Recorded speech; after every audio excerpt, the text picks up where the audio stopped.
Welcome to the Secure Start podcast. That for me is the key of how therapeutic practice really works, is the stuff that you would do with a child actually happens through the whole organization. The senior leadership team had a reflective space, a clinical supervision space that was held regularly. I think it was monthly. Um, and that was held right through. Even the administration team had a reflective space. I think that was the key thing in maintaining a therapeutic environment. The alignment has got to be through the whole system from top to bottom. And the way I often describe the need for this in a leadership team is, if you don't, especially for a group supervision for a team, if you don't provide the space for it, people will talk somewhere. Mm, They'll either talk with their spouse, or they'll talk by the photocopier, or have a private Zoom with each other. The conversations will happen, but it's best you bring them into an environment where they're contained and you can have them as a group and mm, get everyone's perspective. I know then, being as a CEO, the distance you feel when you've got suddenly a board to report to, budgets to meet, financial pressures, and you're not in the day to day is not in your mind as much. A leader having supervision enabled time to reflect on work things that's just for you. It's not, because you can talk with one direct report and you've got to be mindful of what you're sharing. You talk to your partner or whoever, and you've got to be, you can't share everything, but this person you can share whatever you want. mm. And it's just, yeah, it's a bit of a release valve and many other beneficial things, I think. And it also connects you a bit with the work. You then have it, you see its benefits, you think, actually, I need to have this through the organization because everyone needs this. Welcome to the Secure Start podcast. I'm Colby Pierce, and joining me for this episode is an experienced leader and consultant with cross-sector experience. Before I introduce my guests, I'd just like to acknowledge the traditional custodians of the lands we're meeting on. For me, the Kaurna people of the Adelaide Plains, and for my guest, the Jagera, Yugara, and Turrbal people. And I'd just like to acknowledge the continuing connection that the living Aboriginal people feel to land, waters, culture, and community, and pay my respects to their elders, past, present, and emerging. My guest for this episode is Simon Benjamin.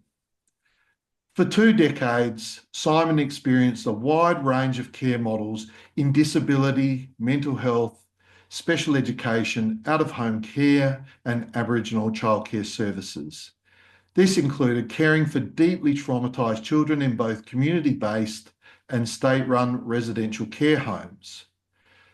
More than 10 years of this time was spent immersed in the well-established therapeutic milieu workplaces of the Mulberry Bush School in the United Kingdom and the Lighthouse Foundation in Australia, where he was CEO for more than 5 years. Simon now draws on this rich career experience, together with the latest research and evidence-based approaches, to empower organisational leaders, teams, and frontline workers to better manage their own well-being and deliver optimal service outcomes. While his work supports a broad range of clients, Simon specialises in out-of-home care, mental health, and homelessness sectors. Simon's vision is to see people, organisations, and the human services sector deliver the care that vulnerable people need to enable them to reach their potential. Welcome, Simon. Is there anything you'd like to add to that summary of you? Oh no, that's quite a good roundup, I think. I probably need to condense it a little bit more, but yeah, no, that sounds fine with me. Yeah, I probably would add, actually, just on thinking of it, just my main focus in my consultancy, working with kind of social organizations and social care, is therapeutic practice. Yes. The It's the recognition of the importance of therapeutic practice and how to adopt it and integrate it into regular service delivery, regular interactions with children, youth, and families. Yeah. Yeah. Awesome. Well, let's get into it. So the first question I have of you is probably a fairly large one. So hopefully it doesn't feel too much, but just wanted to ask you what led you into a career supporting leaders and teams deliver best outcomes for their clients, including in the social care sector, and who and what were your major influences? Okay, well, look, it started for me around 23 years ago. I was I was new to Australia, well, newish. I just got married. I just got my visa to work here, and so I'm from England originally. And I was looking at different options. I had an honors degree in psychology from the UK, Yep. and I just felt right moving into a career where into the care industry basically. So I started out Yeah. as a home carer for my local council, working supporting families who had children with a disability. It started with house cleaning. So here I was with my degree and everything else, cleaning houses, which my father thought was just a disgrace. Oh Um, dear. but that soon progressed into becoming a respite carer for the families, and then I also started working in disability. And then after a couple of years of doing that, I went into youth mental health, and then adult mental health in day programs and residential facilities. And it just started progressing from there. Then it worked into a subacute unit where um, adults who had been in a psychiatric facility, they went into this place for about 4 weeks to kind of begin the transition back into the community. So I had a whole kind of varied experience. And Yeah. then it was when I started working in residential care in Melbourne predominantly that I kind of started to feel I found my niche. And I then moved over to Perth for a year and worked in their first therapeutic group home that was run by the Department of Child Protection. It's still running. That's the same home. Yep. And we had a team leader there who was from the UK. He was quite recent, and he'd worked in therapeutic facilities in England, and actually was a consult was kind of consulting. Went around helping group homes that weren't functioning too well. And so that was where I kind of had my first taste of therapeutic interactions, one to one with, children these were children up to age 12, quite violent presentations.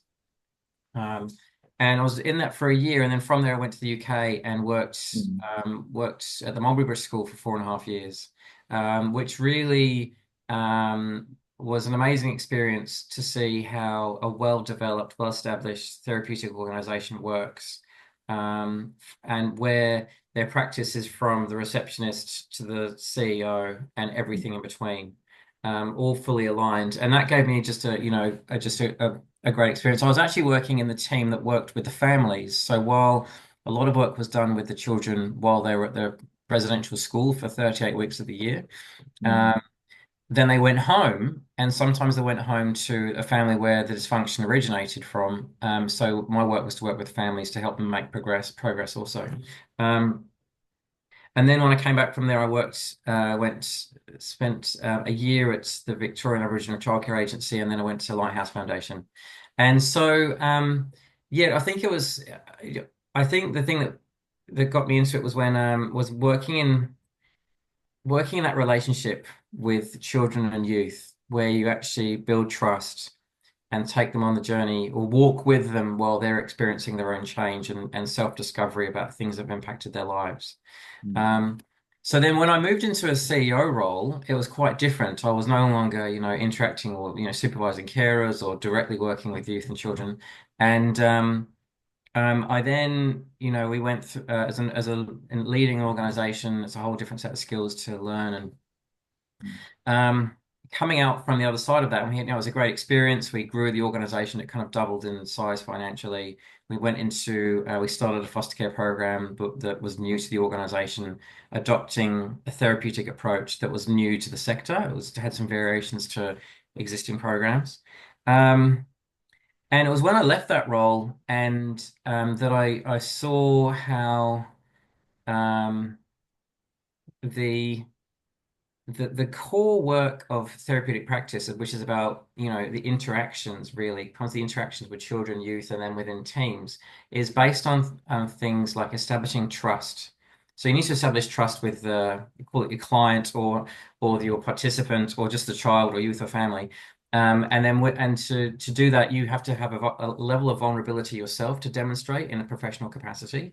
And then from that trust, you can then engage in and go through difficult experiences with them where they push your boundaries and challenge you, and they feel your boundaries and vice versa. And through that relationship, there's trust built, and then things can be start to overcome. And what I loved is, is translating that into a management situation where I work with leadership teams now to help them be vulnerable with each other, to help them Mm. build trust, so that they can actually thrash out the things they need to thrash out and make good decisions. Because the work you do with children, youth, or families is grey. It's there's no clear answer as to what your person you're working with needs in that particular moment, and so you need to have build that relationship to help them. So you know what you can do to be of assistance, and they know what they need from you, and vice versa. And it's difficult to articulate. The same is true of a leadership team of an organization. They have to work in the grey because they have to make decisions where there's not necessarily a right and wrong answer. And they need the same set of skills to be able to work with each other. And that's why I work in two different spaces that seem unrelated, but actually have the similar challenges. So that's kind of how I've got to where I work here now.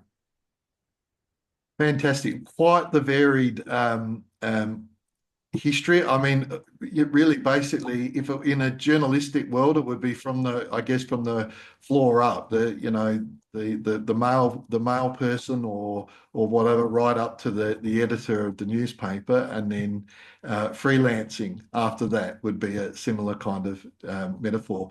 You mentioned two in there, two very probably well known, particularly the Mulberry Bush School. And also the Lighthouse Foundation, which is well known to many of our listeners and to me. Um, you told me a little story a bit earlier about how you came to work in your first two jobs in when you returned to Australia. I think people would be find that a little bit interesting to hear that story told. Sure. So I was at the Mulberry Bush School. The team I worked in was often the team that showed people around when we had visitors, because the care workers or the teaching staff were often engaged with the children, obviously. So I'd showed many visitors around, but two visitors in particular. I think halfway through my tenure there, I showed around Susan Barton, who's the founder of Mm. Lighthouse Foundation and one of the executive directors at the time. And and they said to me, because through conversation I was with them for about an hour and a half, that I'd been living in Melbourne for 8 years, 10 years, and I was intending to return at some point. And they said, look, whenever you come back, please get in touch. It would be lovely to see if there's an opportunity for you to work with us. So that was that. 2 years later, when it was actually I'd put in my resignation, I was due to be leaving in a couple of months to come back to Melbourne. And I then showed around Adele Holmes with a friend of hers. And she'd been to the Mulberry Bush before, but she was having a second visit. And I said to her, oh, I found out she was from Melbourne. I told her I was returning there. And then she said, oh, look, do you have found a job yet? And I said, I haven't started looking. And then, long story short, I ended up working with Adele for just under a year at the Victorian Aboriginal Childcare Agency. So yes, there's two people who I showed around and ended up working for both of them. Yes. And of course, Adela has already been on the pod. Right. Um, Okay. and yeah, so we through that process of work of acquiring experiences and working in some really quite interesting places, were there any particular influences over your development that you would be happy to share with us, both the work environments that you were in and their approach to the work, or thought leaders, I guess, in the sector. Sure. I think probably there were some workers that impacted me that, I don't remember some of their names, just their approaches, but there were that I think probably the first one to impact me was the house supervisor in the house in Perth where I worked. And he just had a very matter of fact kind of approach, and I think gave me confidence in what I was doing. I'd been working.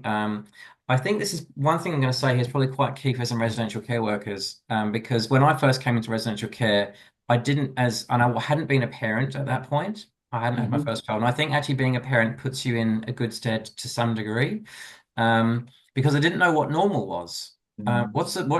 What normal child be doing, and how do I engage with this person? That's a basic level of training that I didn't have. I had no training actually, and and he really helped me develop my own person to interact, which really was to encourage me just to be me. Mm. And I think that because I saw all these other kind of youth workers and they were really hip and really cool, and I thought I've got to be like them. And I just wasn't me. I just, wasn't quite hip and cool. And and I then found in time that just through his encouragement that actually they just needed a person who just person who is predictable, reliable, and it really encouraged me to be myself. So he was one influence. Danny Burnett was his name in Perth. Mm. Give him a shout because he was excellent. I think a year or two ago he was still there from what I recall. Um, And I was just and going to jump in. I was just going to jump in and say, and authenticity is really still, I guess, talked about as being very important in this sector because the kids see through yes, fakeness very, very quickly and easily. that's right. Yeah, I completely agree. Let me think. I think um, I think from there, when I worked at the Mulberry Bush School, I can't really point to any particular individual, but just the whole approach of that school really resounded with me, and gave me again even further confidence to be who I was, to raise my voice in forums where to challenge ideas, and that's what Mm. they did really well. There was one situation I remember. There was one particular child that was causing, amongst 30 children that were all high complex presentations. One was really pushing the boundaries of the different things the school was trying to do. And I remember the director at the time calling a meeting with some key individuals to kind of say, we're calling for different approaches as to what people think. And it was really amazing that, the senior people were actually kind of saying, we want everyone's input here because this is a difficult situation for us to manage. And that really gave me like, wow, this is a great way of just coming up with ideas, brainstorming, decision making. Really shows the nature of therapeutic practice that everyone's involved. We want everyone's skills on the table, everyone's ideas. And so that was had a good experience there, good influence there. Adela was also, I think, helped refine my approach a little bit. I think I love her dogged passion for the work, and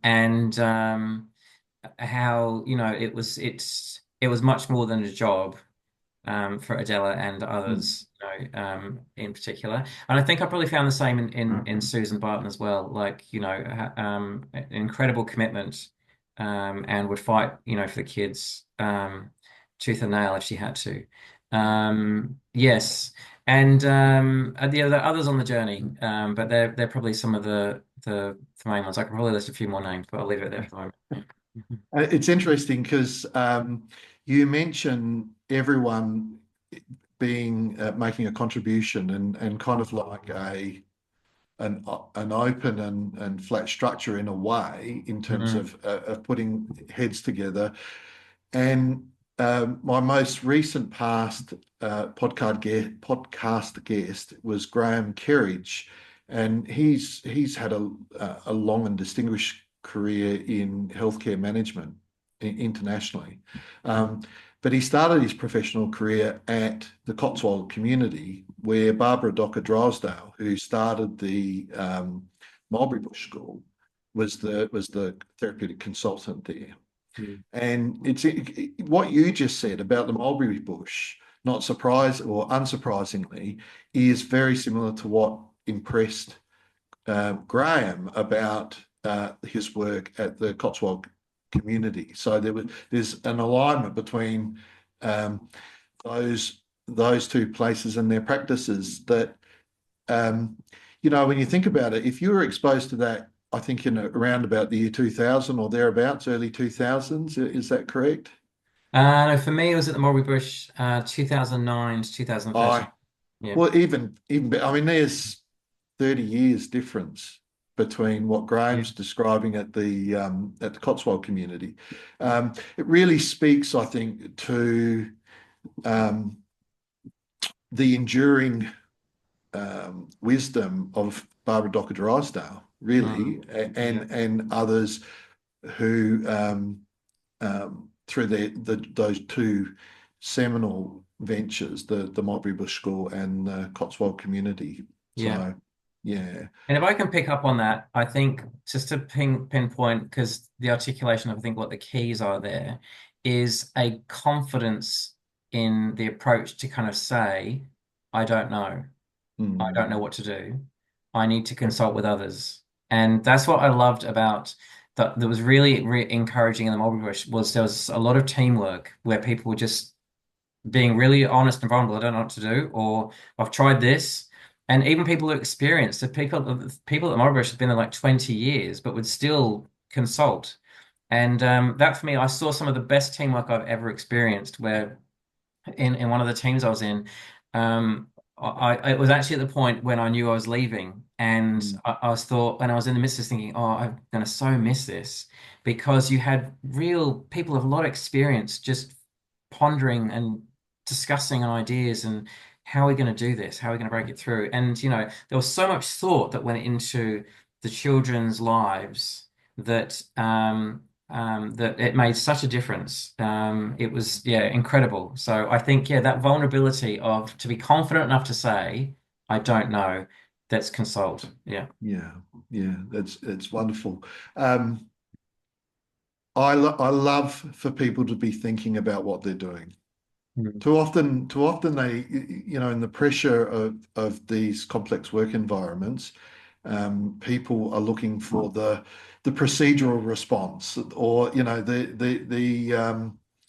the the easy solution, or the straightforward solution and suggestion. And John Whitwell was funny, and I know you listened to his podcast when he said, when he made the transition from being the principal at the Cotswold community over to the UK's first therapeutic foster care program, and in his initial experiences there, staff would come to him and he would say, with a question, and he would say, "Well, I don't know.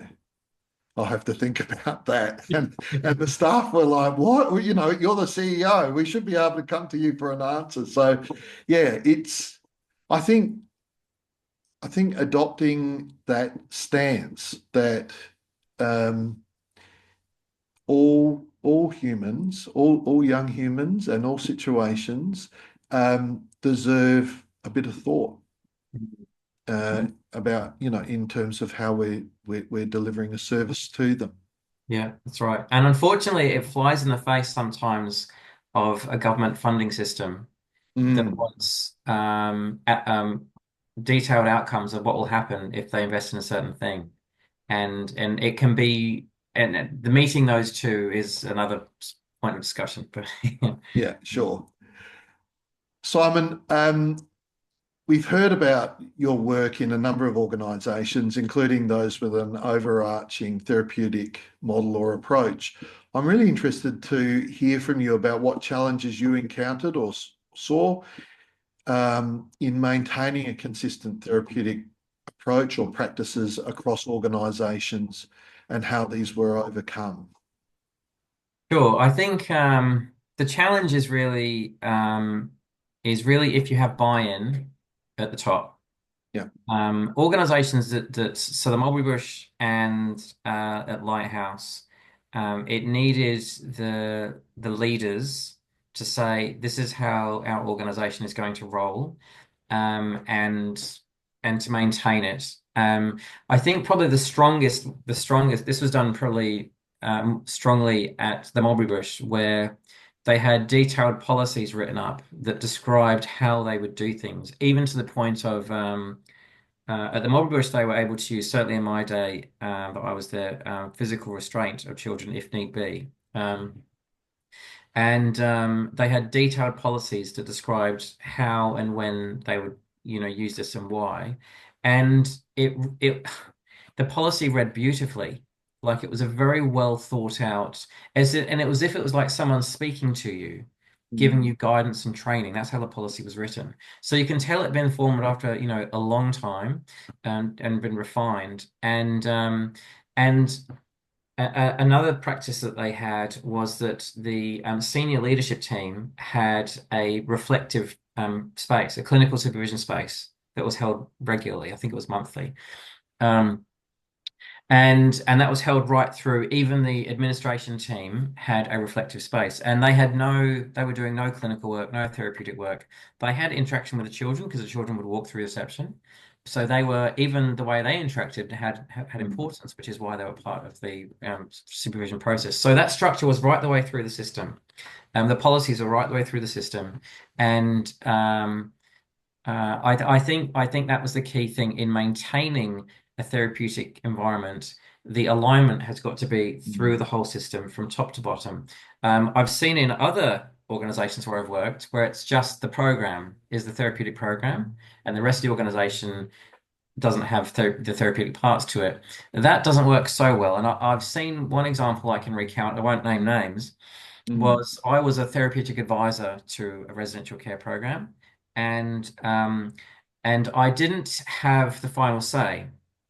I was just the advisor, and I gave some advice on a situation that was of a young person, and there'd been a number of like them leaving the home, and it was getting more a bit more dangerous, and Mm. different things are being tried. I made some recommendations that they should do this and not that, and blah blah blah. Someone two levels more senior than even the person I was working with vetoed that suggestion and went with their direction on things, having not really much contact with the day to day. And what I said would happen if they did that ended up happening.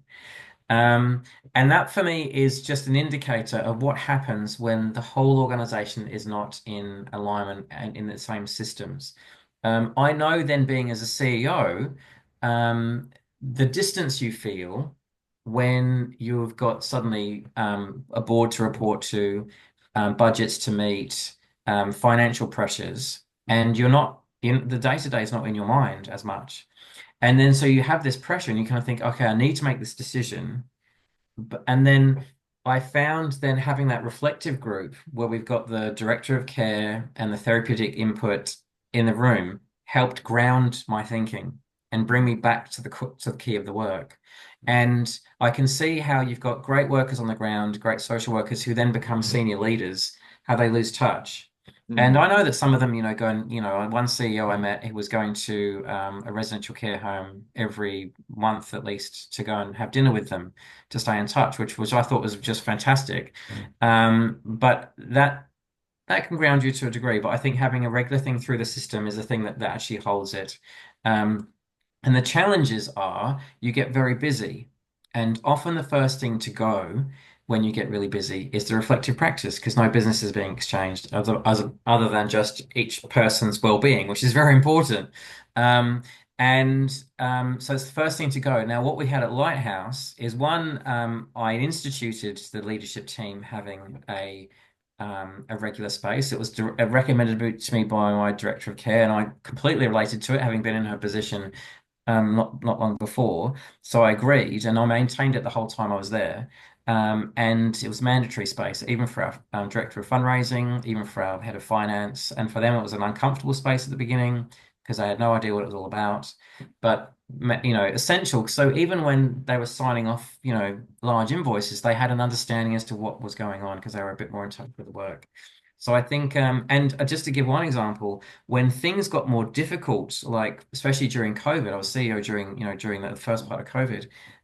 We actually doubled our reflective practice as a leadership team rather than reduced it because we had some more critical decisions to make, and we knew it was important that we were having the buffer effect of having a space to think properly as a team.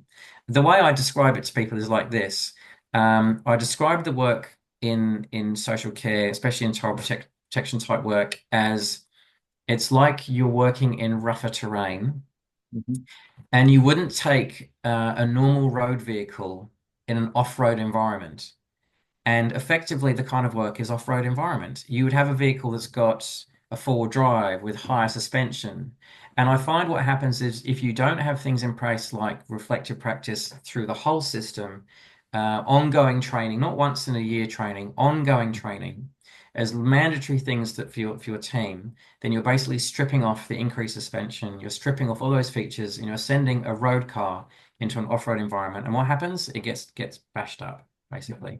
And people leave and they get burnt out and they don't tell you that's the reason they're leaving. They give another reason, but that's often the case. And I think there's so much in there in your response there, Simon, that I also have had very varied experiences, and I have been involved in delivering as a consultant, external consultant in therapeutic care. I've also been involved in the delivery of a therapeutic care program, and I just want to maybe get you to expand a little bit more based on my experience. And my experience would be that management want something. They want a program to be rolled out, a program of training and for staff. Um, so it comes from management, but that's where it ends. Where you don't hear further really from management. You then and in my case, I've been left to just roll out the program, the therapeutic caregiving training and implementation with a particular program, and that just didn't work from my point of view. Didn't work out well at all. So it needs more than just to be management approved. It needs to be, as you describe, it needs to be part of the whole structure that rolled out across the whole structure of the Yeah. organization at every level. Um, and So, I was just going to say, I'm not sure in the bigger organizations. I'm interested to hear your thoughts on how management might um, might might be more involved in the rollout of a particular endeavor or program, given that some of our bigger organizations are so multifaceted, yeah. especially our statutory child protection Yeah. organizations.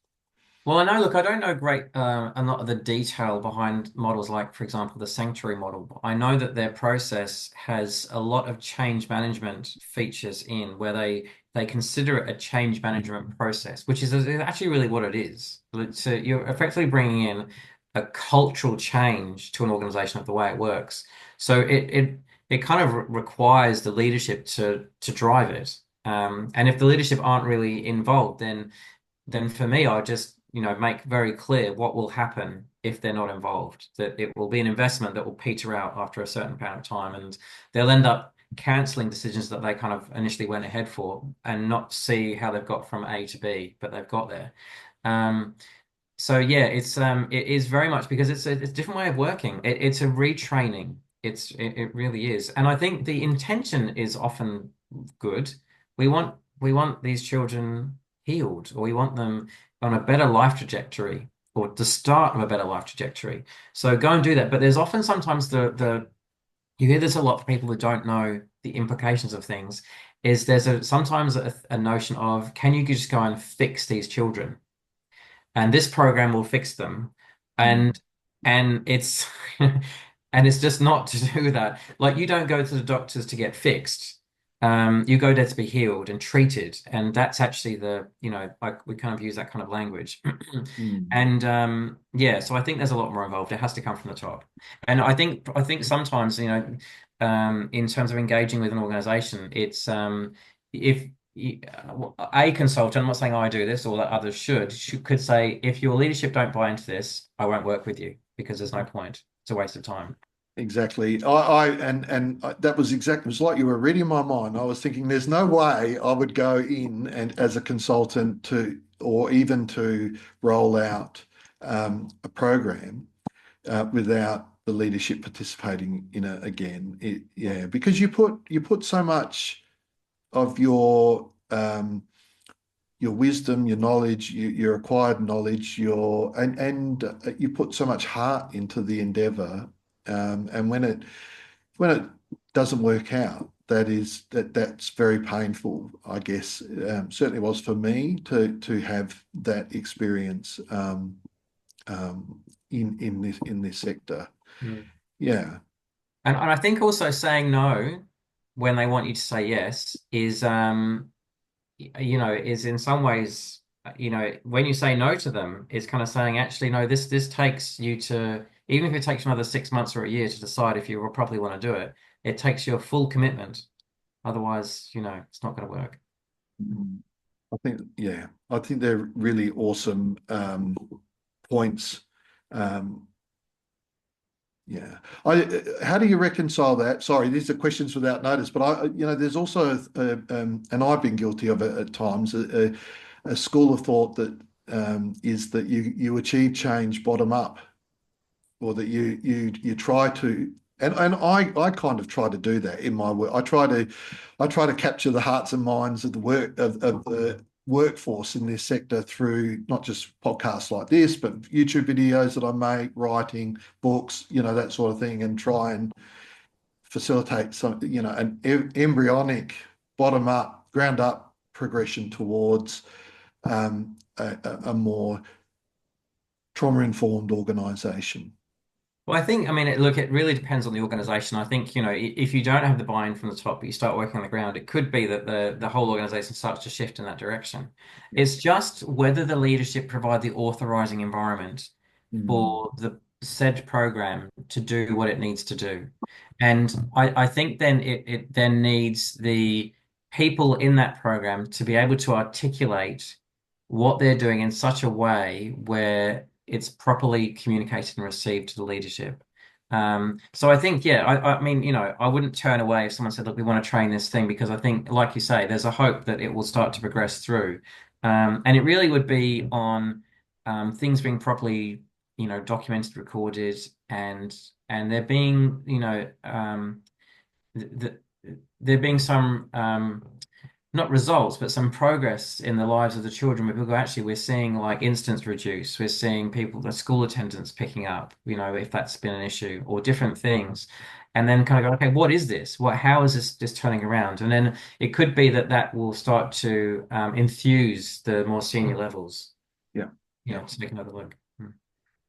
You've had I mean, across your career of which spans decades, you've worked from all the way from down uh, at cleaning homes right through to CEO and consultant to CEOs and organizations and leadership teams.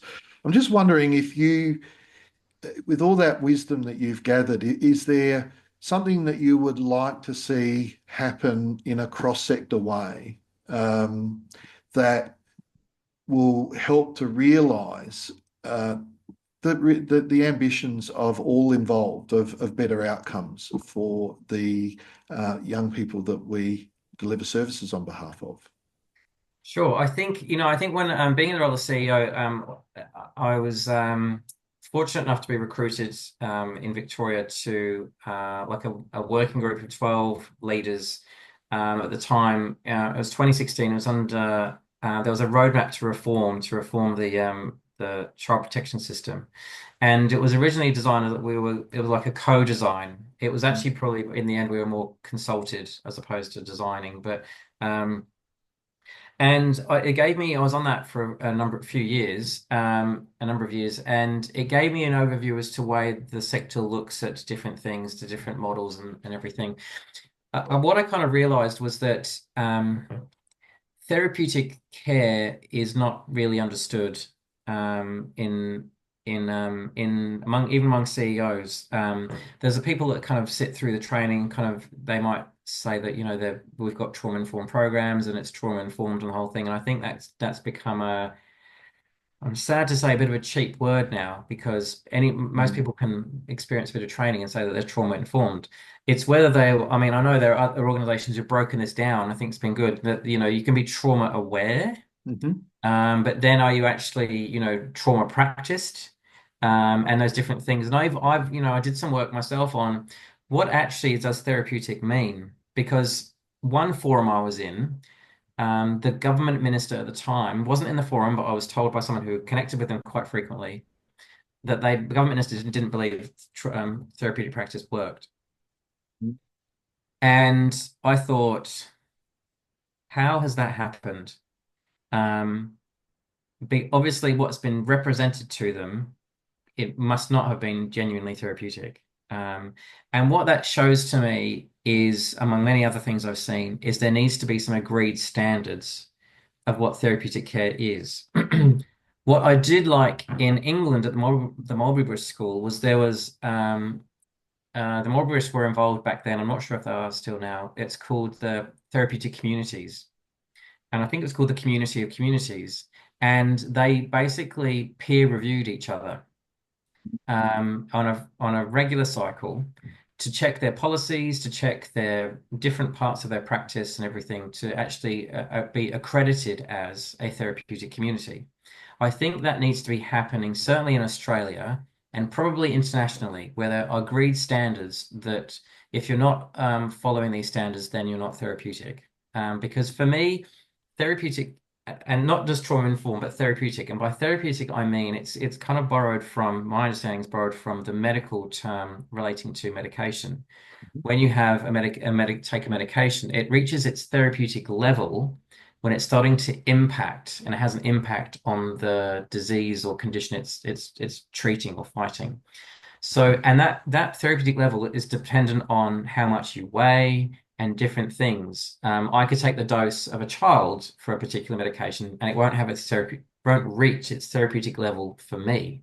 Mm. It's the same, I believe, with when working with people who've experienced trauma. Are they receiving enough of the good care experiences to actually start to impact their lives, where they start to, their there's repair of their attachment style. There's repair of their experiences where they don't respond in the same ways. They learn new ways of responding. Mm. That's when the healing starts to take place. That's when the therapeutic is having an impact. I think a lot of places that call themselves trauma informed or therapeutic, if they go to the level of calling themselves therapeutic, aren't actually reaching that what I call therapeutic level. And I think that's what's needed because then you'll have a minister who'll start to see programs that are actually working and bringing change, and will then say, okay, it's worth investing in. Um, so I think there needs to be across the board some standards that are set. And then I think the number of organizations or programs that are called therapeutic will drop off and the real ones will emerge. And I love that idea of the that you were talking about with the community of communities in the UK getting together and probably collectively agreeing some standards against which they reviewed each other, Yeah. um, and kept each other accountable in the Mm. process Yeah. in doing that. And kind of that allows me to segue, I think, a bit into you've mentioned a number of times already about leadership having the opportunity to um, have their own reflective practice groups. Mm. Um, I'm wondering what you would see as being the key benefits that are derived from leadership of social care organisations having their own supervision, group supervision, reflective practice supervision. You've talked about the benefit for the program in terms of implementation and alignment through the organisation. But what do chief executives and others get out of supervision? I think it provides a mirror. I mean, can you imagine going through weeks and weeks and weeks with never looking in a mirror to see how you look? And to see how you're responding, how you're doing things. Because for me, clinical supervision is someone reflecting back to you what's coming out of you. And to have that reflected back, for you to then go, is this the way I want to be making decisions? Is that, And I'm pleased to say a lot of the time, or some of the time, what was reflected back to me, I thought, oh, I'm quite pleased with my approach on that. But it also allowed me to refine some things. And I think that's probably what's missing. I would say for a CEO who's come from more the business world and comes into an environment, they'd be, hang on, what's all this, fluffy stuff I need to get involved in? It's probably similar to them having a coach.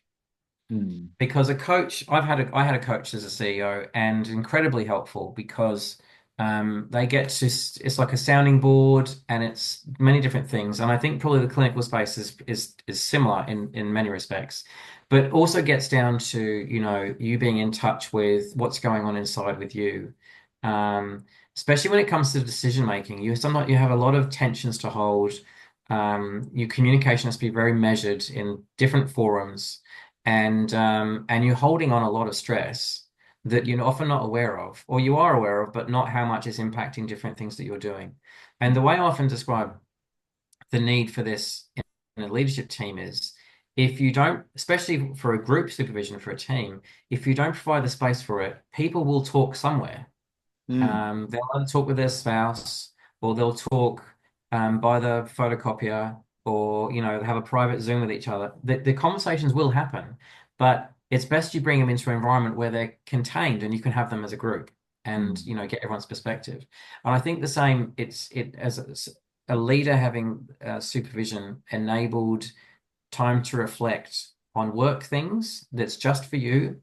It's not, because you can talk with one direct report, and you've got to be mindful of what you're sharing. You talk to your partner or whoever, and you can't share everything, but this person you can share whatever you want.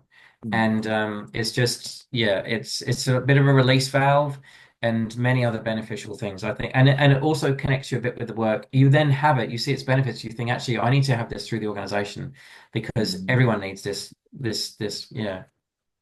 That's really a very important point. That if modeling the model is a term that is used, I guess, in our work a lot. Um, that that idea that you just presented, that of supervisors modeling the model, but why, if they can see and feel the benefit from themselves for themselves, then they perhaps, hopefully, they're more likely to say this should be happening all through the organisation. And again, I say there's a tremendous benefit in people just having the opportunity to think about what they're doing. Yeah. And the other thing that I really liked in what you said there was about that people will talk anyway. Mm. Um, but what people probably need is the benefit of a containing space, is that you have that person that structures and manages that the interaction in such a way that people can be vulnerable, and not and hopefully it doesn't invoke defenses that mean that they shy away from Mm. from deep and accurate self-reflection, and Mm. as well as reflection on the work. Yeah. Yeah. Love it. So my final question to you would be, if you were asked to give advice to an organization who was just starting out on developing a therapeutic milieu and a therapeutic model and practice in it, what key advice do you think you would be wanting to give them? Okay, the first thing based on probably what I said earlier was just to ensure that the leadership are on board. Mm. Um, and to so yeah, it was to be very clear on for the leadership, are you on board with this? And just to make sure that they understand that the investment is obviously going to take time, Mm. and probably to kind of educate them a bit on what it is like to change a culture, Mm. um, and and to do a bit of work on change management practices because I mean, one thing I saw in change management once, I attended a masterclass on it once, was actually to was to would be to the organization, was to for the leadership to go to the organization to kind of say, we need to make this change and explore why to get the buy-in, and then kind of go to them, how do you think we should do this change? And open it up. Obviously, there's going to be parameters. There'll be things that we suggested that will be no's, but they need to be explained as to why, because then you'll be taking the organization on a journey with you, and they've been able to contribute to the process. And I think, and because in doing that, you're actually modeling the way you'd interact with a child, Mhm. which is really the way that for me is the key of how therapeutic practice really works, is the stuff that you would do with a child actually happens through the whole organization. Mhm. And so you would say with a child, look, there's this, I'll give an example of a challenging behavior. There's this behavior that's going on, and we can't keep doing this. Do you understand the reasons why? Oh, yeah, because thingy gets hurt and you're doing things you don't want to do. How do we help you with that? And it'll be the same thing you do with the staff. We need to make this change. How do we go about doing this in a way that's going to work for everyone as best as we can do it? It's not, and be honest, not everyone's going to like this. Some of you may want Mhm. to leave, and that's all right. But how can we leave in a really good way if you are going to leave? And just talk it through, and then start to introduce the things you need to introduce. Look, we're going to need some training. We're going to need to rewrite some policies. We're going to need to do a whole change, and it's going to take time. And we'll check in with each other as we go, and just take it on that kind of journey. And that's really like just a thumbnail sketch as to some of the things that are involved, I believe. But Yeah. it's, I think, also in the same thing of working where you work with a child, you meet as a consultant, I'd meet an organization where they are, Mhm. and take them where they are and map out the steps, and make it realistic, Mhm. with a constant review process. Mhm. Right. Well, look, there's so many takeaways in there for me, and I hope for the people who are listening to this podcast as well. Thank you very much for your time and being gracious enough to accept the invitation. Before you go, I do give everyone these days, I didn't the first couple of podcasts, but then I thought, oh, it'd be a good thing to do, give you a chance to ask me a question without notice. I've asked you a lot. So I'm wondering if there's a question, curly or otherwise, that you might want to ask me before we finish up. Uh, Sorry, then I was to ask. I think probably I guess one thing is, I like to learn off of people is, what's the greatest thing that you've learned in this sector? So it could be an error you made or something like that. But what's something that kind of you, and in a situation you went through that you learned, wow, this really taught me shooting. What did you learn? Um, there's quite a few different things. I've learned about what I think is fundamentally important, and I've talked about that in previous um, podcasts. I think that the way we manage a person's felt self-worth is really important. But I think the thing that is really jumping around in my head, and I'll speak it, is that not all problems can be fixed, but at least they can be understood. Yeah. So what I mean by that is that, and particularly when you're working and interacting with our children and young people, we can't even we shouldn't even pretend. And when you said earlier about people who say, well, I've got this program or whatever, and it's going to fix the trauma. As I said, I always tell people to avoid those ones like the plague. But yeah, there are when you're working with children and young people, there's a number of challenges that they have, not least of which is the challenge of going to school every day. That we can't just say, oh well, we're just going to remove that from your life. You don't have to go to children. There's a legal impediment for us doing that. But at least we can acknowledge the experience of the child of how their experience of going to school, the challenges that they face, and we can turn our mind to how we can respond therapeutically to those challenges.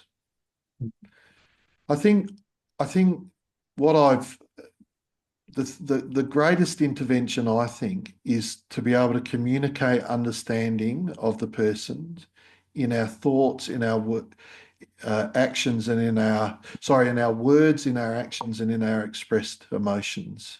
Mm. I Yeah. think that's what I've learned, that acknowledgement, validation, empathy, Mm. therapeutic actions, they're the things that I think um, that I've learned are the most important. Yes. I Mm. think just maybe I'll put it in, if I reframe, I think what you're saying is just for people to be felt that they feel they've been properly experienced for the true people that they are, and it understood that they've been understood that school is difficult, and Yeah. yeah. I there is somewhat mischievously, because I'm a little bit of a mischievous person. I started thinking of acronyms in relation to the content that a long time ago, but the content that I write. And I was thinking about the term aura. Now, and aura has got a whole kind of new agey vibe about it, but the actual aura really, in the dictionary sense, means it's that distinctive quality or atmosphere of a place or a person. Right. And um, and I think when I do my next edition, or do another book, if probably a bit of more of an if, um, I will probably structure it more around, at least the therapeutic care side of things, more around this acronym of aura. So not only is aura the felt experience of a place and the people in it, but it means that those people are accessible, so they're present, they're with you, and then they're facilitating feelings of being heard and understood, acknowledged, important, a person of worth in their words, understanding, in their actions, their responsiveness to the experience of the young person, and in their outward expressed emotions through attunement, facilitating attunement experiences. So I think, yeah, aura probably encapsulates a lot of it. The responses. I also am the author of the AAA model, which is a published model, and is about my learnings about the inner experiences of the children. Mhm. Um, but I might talk about that when I get a similar question in another podcast. So, but yeah, Sure. that's probably enough at this stage. So again, Mhm. thank you very much for graciously accepting the invite to be on this fledgling podcast. And yeah, wish you all the best. And maybe our paths will cross again another time. Yeah, no, thank you for the opportunity. It's been great. Thank you. Yeah, it's been good to talk about stuff.